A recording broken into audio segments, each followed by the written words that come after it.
Stephen Lawrence was murdered over a quarter of a century ago.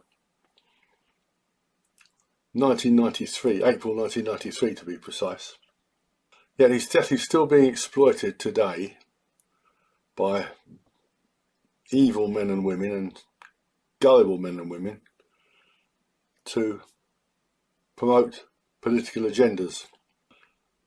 The latest is Paul Condon, who was police commissioner, who now sits in the House of Lords.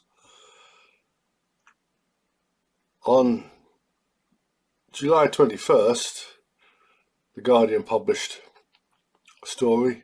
Former Met Police Chief admits surveillance of Stephen Lawrence's family was institutionally racist. No, it was not.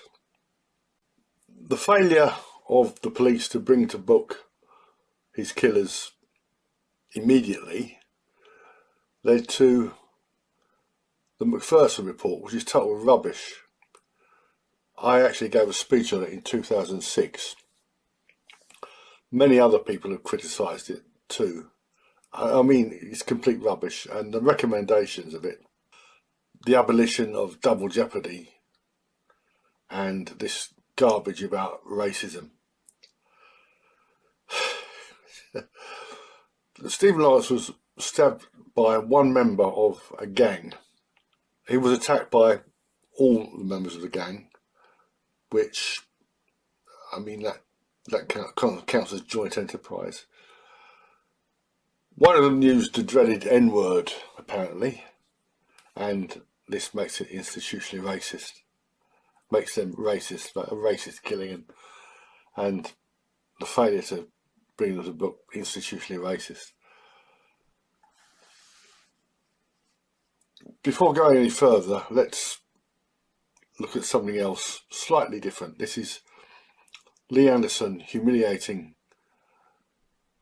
the head honcho of a different organisation who conceded that her organisation, a certain fire brigade, was institutionally racist. Thanks, Chair. Just a couple of quick questions, please, for Councillor Rebecca Knox. I think you was in agreement that your force was institutionally racist. Is that correct? I agreed with the report, the independent report, and so did the Chief Fire Officer accept the findings. Okay, so of that can you report. please tell me, Councillor, what unfair advantages white people have in your force? I would hope not, none. Not advantages. Did I hear you? Yeah, do they have any advantages? No. Then how can you be institutionally racist? Sorry, I might have to get back to you. I'll put a link to that report, but here is a short quote from it, a very short quote, because it runs to 41 pages. The Local Government Association publication, Fire Vision 2024, has set out the following ambitions. By 2024-25, 30% of new firefighter recruits nationally should be female. Why? And there's a lot more garbage about workplace diversity, workforce diversity. It's just complete rubbish. The reality is that very few women are cut out to be firefighters,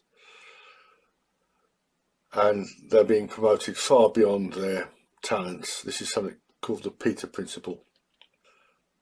And if there are so few blacks and so few Asians, well, you may not notice, but around half the small retail outlets in Britain are run by Asians. I took a short holiday in June. I visited 3 countries, France, Spain and Portugal, and a lot of shops there were run by Asians.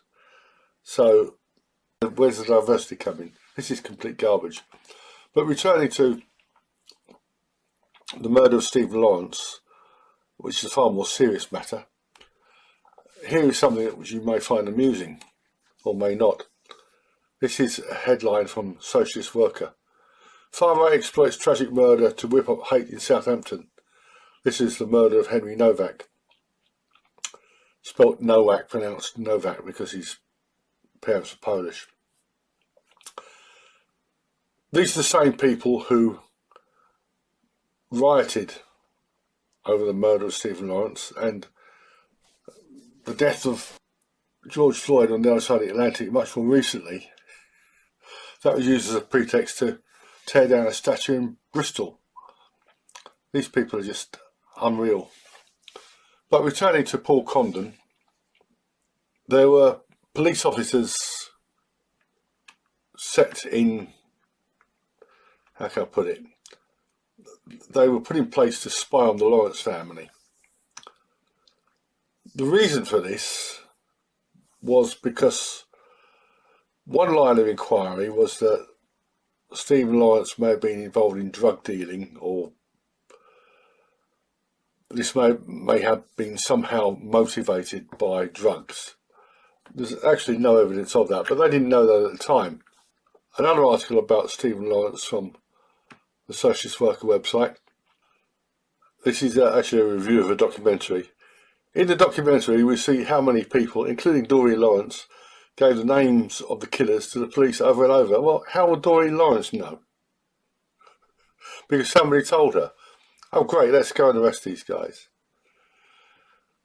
If they spied on the Lawrence family, they also spied on the Court gang. One line of inquiry at the time was that, or slightly later, was that the Courts were actually innocent, and that night they were on their way to fight another white gang, and it was this white gang who murdered Lawrence. That was a reasonable belief, but again it was wrong. And it came about because the Court gang was made up of 5 men, 5 youths. Well, there were actually 6 people involved in the murder of Stephen Lawrence.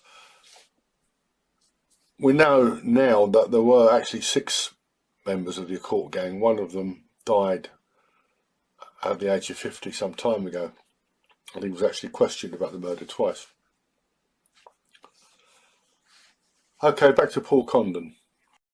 The article says they failed to rigorously investigate the murder. Absolute rubbish. Absolute rubbish.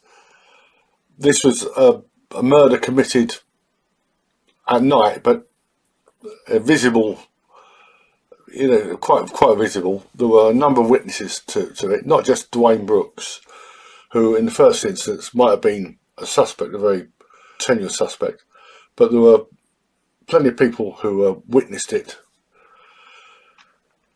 And what were the police meant to do? Go out and arrest any gang members, any alleged gang members immediately? It doesn't work like that. Condon said he wanted to apologise to every single person being damaged by the actions of these officers.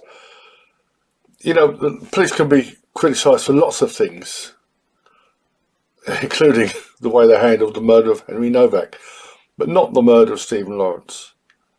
You know, it's easy to say that they should go out and make an arrest immediately. The recent murder of Anne Whittingham, assassination, they arrested somebody fairly soon, a 26-year-old man, locally, and he turned out to be totally innocent. I'm not sure who he was. He might have been a handyman or something, or had a connection with Anne. But they've now arrested, shortly after they arrested, a better suspect. But even then, you know, this guy is entitled to a fair trial, and there have been so many cases in which men have been falsely accused of quite heinous crimes, and the evidence against them looked compelling. Colin Stagg was the prime suspect for the murder of Rachel Nickell. Even after he had been cleared, after a judge had thrown out the case against him, the non-case, he was continually branded the murderer until eventually enhanced DNA profiling identified Robert Napper as the killer, an incredibly depraved sexual sadist. Lewis Sproston was arrested for the murder of his girlfriend Sally Ann Bowman. He was a very good suspect. He kept in the police station 3 or 4 days until the DNA results came back. And we know now that, well, we've known for years that this poor girl was murdered by another incredibly depraved sexual sadist, Mark Dixie.